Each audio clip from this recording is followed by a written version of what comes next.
ප්‍රදේශයක කාන්තා ප්‍රදේශයක තාපස ජීවිතයක් ගත කරන මිනිසෙක්ව පරීක්ෂාවට ලක් කරන්න යක්ෂයා යනවා.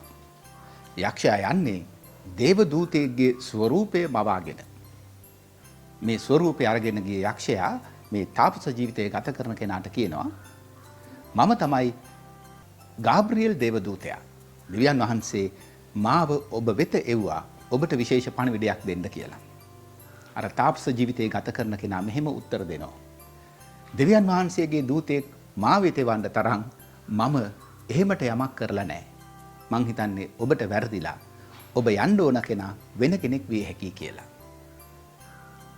ඒ වගේ මුරුංග අත්තේ තියලා අපිව වර්ණාවට ලක් කරන අය අපව පරීක්ෂාවට ලක් කරන බව අපි මතක තබා ගත යුතුයි.